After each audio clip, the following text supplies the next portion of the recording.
මේ පන්සල ගොඩක්ම ප්‍රසිද්ධ වෙලා තියෙන්නේ මේ පිටිපස්සේ තියෙන view එකත් එක්ක. මේ ඇවිල්ලා ඉන්නේ බදුල්ල කහටරුප්ප ගලේ පන්සලට. මේ පැත්ත ගොඩක් ලස්සනට අපිට පේන්න තියෙනවා බලා ගන්න පුළුවන්. මෙන්න මෙහෙමයි ඉතින් ලස්සන තේවතු මැදින් අපි බදුල්ල ඉඳලා කහටරුප්පට ගමන් ආරම්භ කරන්නේ.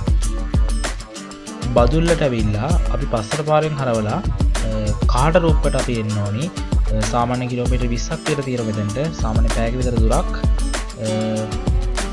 අපි කහටරුප්පට බස් එකේ පාරේ පස්සේ ගියාම පොඩි දුරක් පයින් යන්න සිද්ධ වෙනවා. අපි කොහොමද කරලා කහටරුප්ප හන්දියට ඉස්සෙල්ලාම එන්නට ඕනි. අන්තිම ටික නම් ලොකු වාහනයකට සාමාන්‍ය යන්න බෑ. ඉතා පොඩි අටු පාරක් තමයි අන්තිම ටිකේ තියෙන්නේ. ඉතින් මේ ගමන හරි ලස්සනයි. ලස්සන තේවතු මැදින් කඳු අතරින් යන්න තියෙන ලස්සන පළාතක්. කහටරුප්පට ආවට පස්සේ ගමේ කෙනෙක්ගෙන් උනත් පාර අහගෙන පන්සලට යන්න පුළුවන්. මෙන්න මේ විදිහට අපි පන්සලේ පිවිසුමසලට එනවා. මෙතනින් පොඩ්ඩක් පල්ලෙහාට යන්නට ඕනි. මේ පන්සල ගලේ පන්සල විදිහටත් ශ්‍රී සම්බුද්ධාලෝක විහාරයේ විදිහටත් ගලමුදල පන්සල විදිහටත් හඳුන්වනවා. පන්සලේ විහාර මන්දිරයට පිවිසෙන ගලින් කරන ලද පියගැට පෙළ තමයි මේ අපිට බලා ගන්න තියෙන්නේ. ගල් කණු මුරගල් වගේ දේවලුත් බලා ගන්න තියෙනවා. මේ විදිහට අපිට විහාර මන්දිරයට මෙතනින් පිවිසෙන්නට පුළුවන්. මෙතනින් එහා පැත්තේ තමයි අපි පුන පුනා බලා හිටපු ඒ ලස්සන view එක තියෙන්නේ. ටිකක් මෑත කාලයේ කරන ලද සමාධි බුද්ධ පරිමාවකින් යුක්ත විහාර මන්දිරයක්. ශ්‍රී සම්බුද්ධාලෝක විහාර මන්දිරයේ බුද්ධ පරිමා වහන්සේ, ඒ වගේම කරුණුන් වහන්සේ නමක්, ශ්‍රී පාද ආදී සෑම දෙයකින්ම අංග සම්පූර්ණ වෙච්ච ඉතා පුංචි ලස්සන විහාර මන්දිරයක්. මේ ඇවිල්ලා ඉන්නේ බදුල්ල කහටරුප්ප ගලේ පන්සලට. මේ පන්සල ගොඩක්ම ප්‍රසිද්ධ වෙලා තියෙන්නේ මේ පිටිපස්සෙන් පේන view එකත් එක්ක. මේ පන්සල ඓතිහාසික වශයෙන්ම ස්වභාව දහමත් එක්ක ඊටමත් වටිනා තැනක්. අතීතයේ කතාවක් තියෙනවා මේ හරියේ මහරහතන් වහන්සේලා භාවනා කරා කියලා. ඉතින් මේ පරිසරයත් එක්ක ඊටමත් ලස්සන තැනක් තමයි කහටරුප්ප ගලේ පන්සල කියලා කියන්නේ. මෙතනින් ටිකක් එහාට ඇද්දී කඳු පෙළි අපිට දැක ගලා ගන්න පුළුවන්. මේ ස්වභාවික පිහිටීම වෙනම ලස්සනක් එක් කරනවා මේ පන්සලට.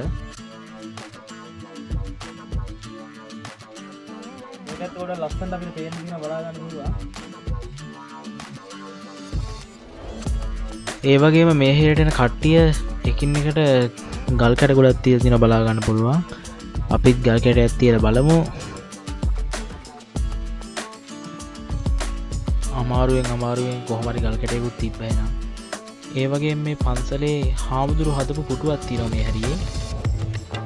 මේ පුටුවේ ඉඳගෙන මේ පැත්ත ලස්සනට බලන්න පුළුවන්.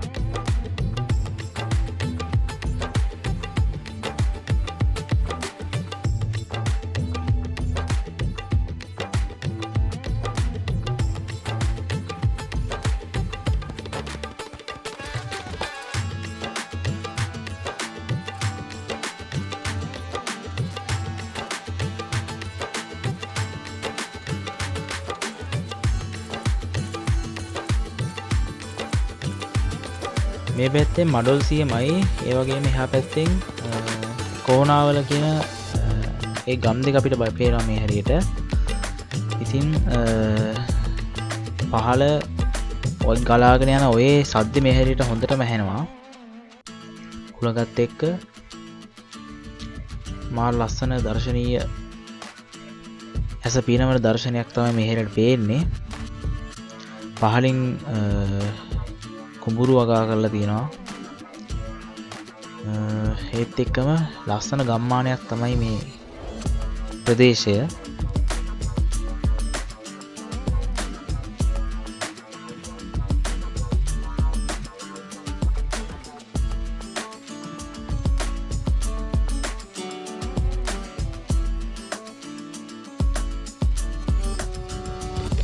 කොච්චර බැලුවත් එපා වෙන්නේ නැහැ ඉතින්.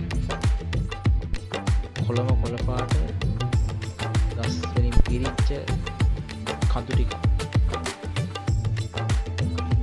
ඇසට මාර සැහැල්ලුවක් දැනෙනවා මේවත්. ටිකක් දුෂ්කර වුණත් පුදුම විදියට මානසික නිදහස තියෙන ප්‍රදේශ මේවා.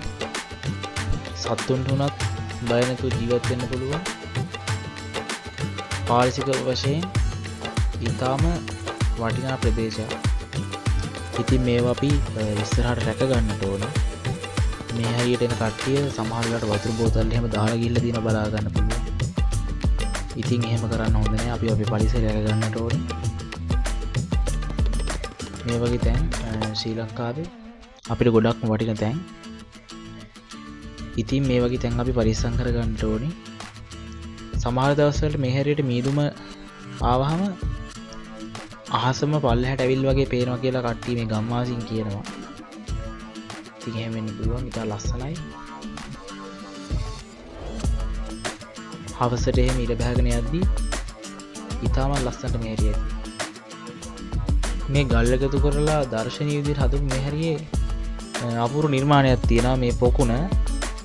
ඉතින් ඒකේ ලස්සන නෙළුම් මල් පිපිලා තියෙනවා. ගල් එකතු කරලා තමයි හදලා තියෙන්නේ. හරිම ලස්සනයි, කලාත්මකයි. මේ පැත්තෙන් ටිකක් විහාර පැත්තෙන් එහා පැත්තට යද්දී අපිට එහා පැත්තෙන් චෛත්‍ය හදන්න බඩ පටන් ගන්න තියෙනවා.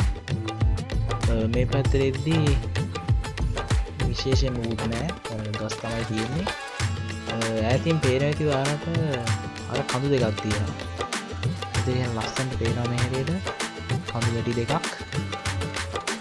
ඉතින් මේ පන්සල තරමක් හදලා තියෙනවා. තරමක් හදාගෙන යන ගමන්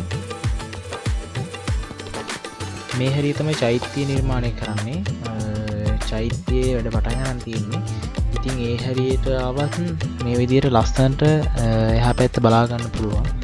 ඇත්තෙම ටිකක් අනතුරුදායක තත්ත්වයක් තියෙනවා නැත්තේ නෑ. පරිස්සම් වෙන්න ඕනි.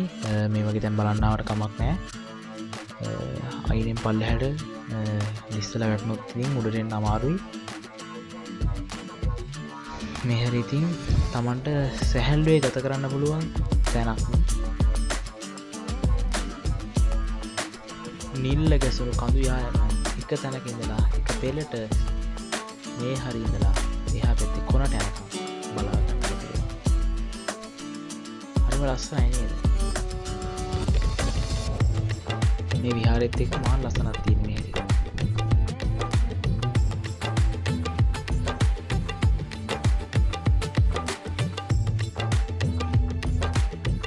බදුල්ල කියන්නේ ඉතින් මේ වෙද්දී සංචාරක පුරවරයක් බවට පත් වෙලා තියෙන්නේ.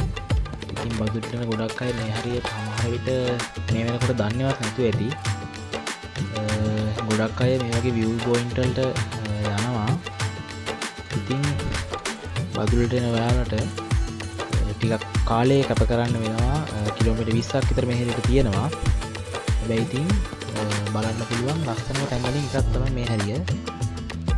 එහෙනම් ඉතින් අදට බදුල්ල ගලේ පන්සලෙන් පිටත් වෙන්නයි සූදානම.